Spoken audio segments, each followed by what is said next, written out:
ओशो इस मानवता के श्रेष्ठतम मनीषी हैं, जीनियस है। और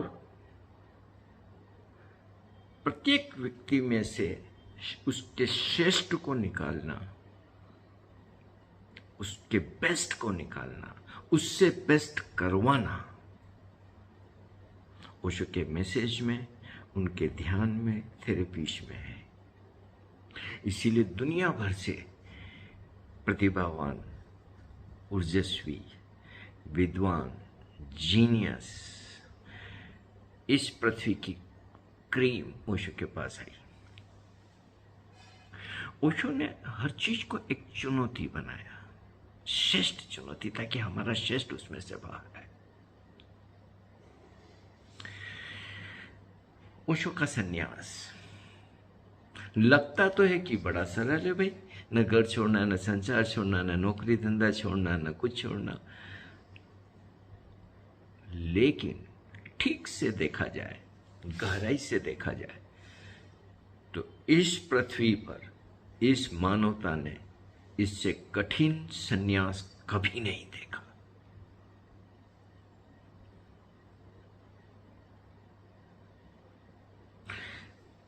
अपनी जवाबदारियों, जिम्मेदारियों को और अपने सारी जो भी होती है संसार के झंझटों को छोड़ के जाके बाहर रहना उतना कठिन नहीं। इन सब के बीच रह के सन्यास, इन सब के बीच ध्यान, इन सब के बीच पॉजिटिविटी, प्रेम, अपने से संबंध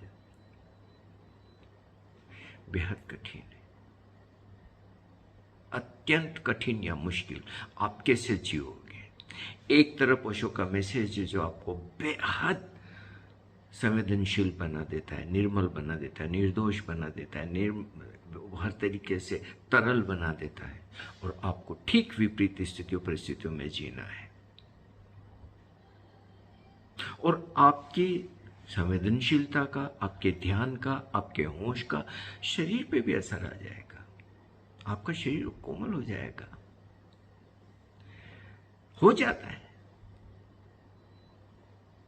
आप गहन स्वीकार भाव में जीने लगते हैं। इन ठीक विपरीत परिस्थितियों के अंदर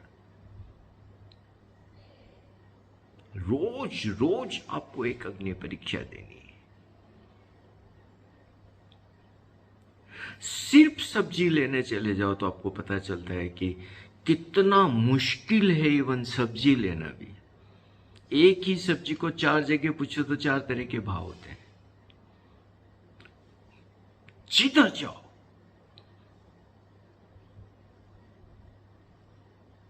और उसमें संतुलित रहना, उसमें केंद्रस्थ रहना, उसमें अपने सहज भाव को रखना, उसमें ओशो अपनी विनोद प्रियता की बात करते हैं। मुश्किल है, बहुत मुश्किल है, और इसका असर आपके मन पे भी आता है, शरीर पे भी आता है, और कई तलों पर आता है। लगभग असंभव लगता है जीना इन सब के बीच में।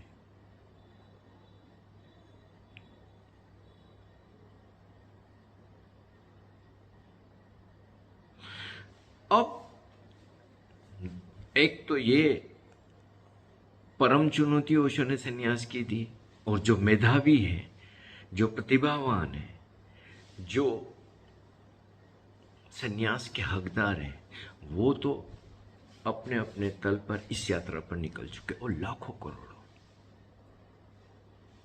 और जब ओशो कहते हैं कि यही पृथ्वी की एकमात्र आशा है, तो उस आशा को निश्चित रूप से ऐसे ही बलशाली लोगों की जरूरत है। और ओशो ने ऐसे बलशाली लोग अपने आसपास इकट्ठे किए, आए पूरी दुनिया से ओशो के आसपास। लेकिन जो लोग कमजोर हैं, जो लोग कायर हैं, जो लोग डरपोक हैं, जो लोगों में ये साहस नहीं, वो फिर अपने अपने रास्ते निकाल लेते हैं। इसीलिए आप सन्यास के नाम पे देखो कैसी न फुहड़ता चल रही है। कोई आरतियां करवा रहे हैं, कोई अंगूठे से धक्के दे रहे हैं, कोई नाड़ हिला रहे हैं, क्या क्या न मूर्ता चल रही है। ये सारे कायर लोग हैं जो ओशो के सन्यास की पात्रता नहीं रखते, कुपात्र हैं। जैसे कुर्सियों पे बैठे हैं वैसे उनके सामने लेटे हैं, सब एक थैली के चट्टे बट्टे डट।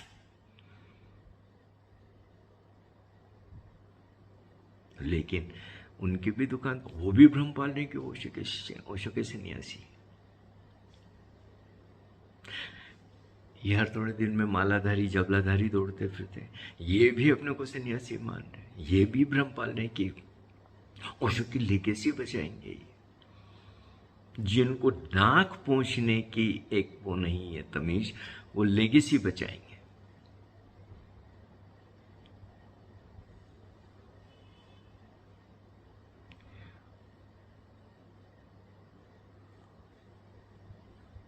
ठीक से ओशो संदेश को जिया जाए, और जिस संन्यास की बात ओशो ने कही, जल में कमलवत,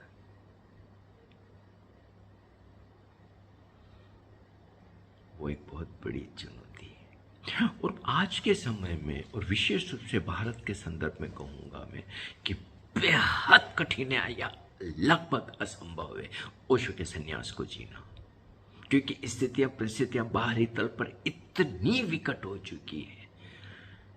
अब हम तो ओशो के प्रेम में जिए, ओशो के लाड़ प्यार में जिए, ओशो के आसपास की सृजनात्मक ऊर्जा में जिए, भले लोगों के बीच में जिए, प्यारे लोगों के बीच में जिए। हमारे भीतर भी वो सारे गुणवत्ताएं विकसित होती चली गई, लेकिन आज हमें ठीक विपरीत माहौल में जीना है। कोई भी आके आपको बुरी तरीके से हट करके चला जाएगा। कैसे आप अपने आप को संभालोगे?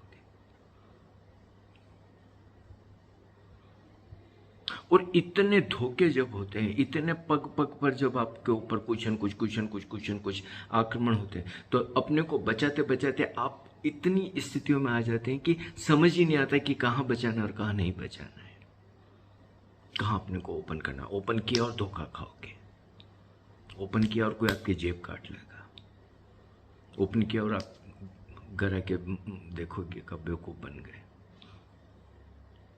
और हमेशा ना, हर बार हर तरफ संदेह क्यों लेके जीना, ये तो हम सीखे ही नहीं, ये तो आता ही नहीं, करना तो बहुत दूर की बात है। ऐसे में आप बचोगे कैसे? मुझे लगता है कि आज की स्थिति परिस्थिति में भारत में सन्यास को जीना, जिस सन्यास की ओशो बात करते हैं,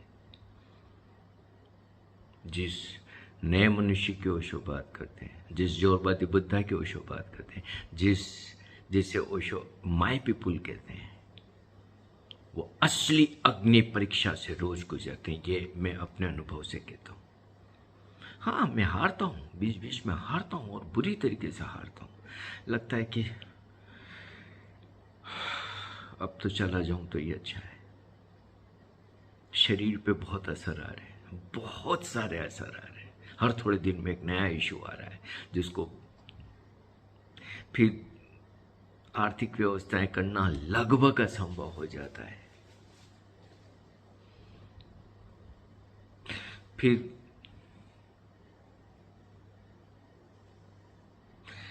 अब बुली है, अब मेरा प्रेम है उससे, हमें तो ऐसे ही हम बने, मेरी लाडली है वो, कोई भी उसके लिए कुछ भी कह देता है, बहुत बुरी तरीके से आता तो रोना आ जाता है यार, कि तुम्हें ये जानवर लग रही, मुझे मेरे लिए वो जानवर नहीं है। लेकिन क्या करोगे आप?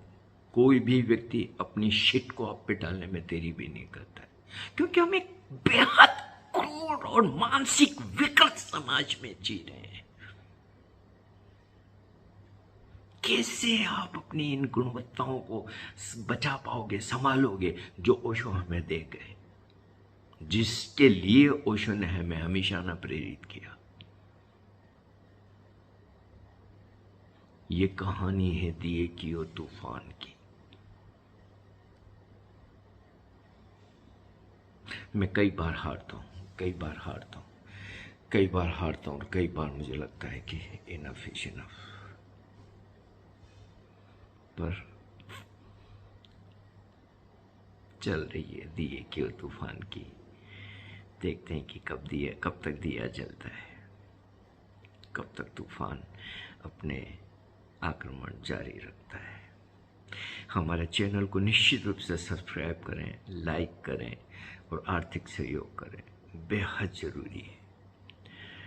यस, बोलता हूँ, बोलना अच्छा लगता है, बोलने के लिए बहुत कुछ है मेरे पास में, सभी के पास में। अभी एक चैनल से निमंत्रण आया मुझे कि वहाँ जाके बोलूँ, मन तो है कि वहाँ जाके बोलूँ, निश्चित रूप से मैं भी अपनी बात रखूँ, और यही उस चैनल के व्यक्ति चाहते हैं कि आप अपना विचार रखिए। लेकिन जब मैंने सोचा, मैंने कहा कि जो लोग सुनने वाले हैं, क्या वो लोग सुनेंगे जो मैं कहूँगा? वो ओशो की नहीं सुने तो मेरी क्या सुनेंगे, इतने जड़ है वो तो। संजय बोला और मैंने देखा कि किस तरीके से प्रतिक्रिया आती और क्या क्या नहीं होता है। तो भाई, और फिर दूसरी चीज़, भाई किस बात को निकाल के कहाँ से कहाँ तक लेके जाए, तो मैं तो जो जीवन चल रहा है उतना ही मेरे लिए काफ़ी है। अब नई कोई चीज़ें और आ जाए, ये तो मेरे लिए थोड़ा कठिन हो जाता है। इसीलिए मैंने प्रेम से उनको मना कर दिया कि नहीं बोल पाऊँगा वहाँ, क्योंकि जो कुछ चल रहा है वो अजीब ही चल रहा है।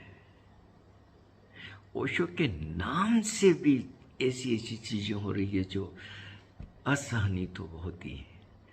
तो कोशिश कर रहा हूँ अपने को जितना ज़्यादा इन सब चीज़ों से अलग कर सकूँ। हाथ जोड़ता हूँ भैया, जिसको जो करना है करते रहो। बस हमारे चैनल को सब्सक्राइब करो, शेयर करो और थोड़ा आर्थिक सहयोग करो, तो हमारी भी जितनी यात्रा है चलती रहे। हाँ, अपने चैनल से मैं बोलता रहूँगा, अपने चैनल से मैं वो बोलता हूँ जो मेरे मन में आता है, बिना किसी डर के, बिना किसी भय के। किसी और के चैनल पे कुछ बोलें, कुछ प्रश्न आए, कुछ हो, पता नहीं कौन सा रिस्पॉन्स देने में आए, उस सब में मेरा जाने का जरा भी मन नहीं। तो हमारे चैनल को सब्सक्राइब करें, लाइक करें और आर्थिक सहयोग करें। हाँ, यहाँ पर मैं बातचीत करूँगा जिन जिन मित्रों से मेरी बातचीत करने का मन होगा, तो देखते हैं वो कहाँ आगे जाएगा। ओशो का संन्यास, इस मनुष्यता ने इतना कठिन संन्यास कभी नहीं देखा।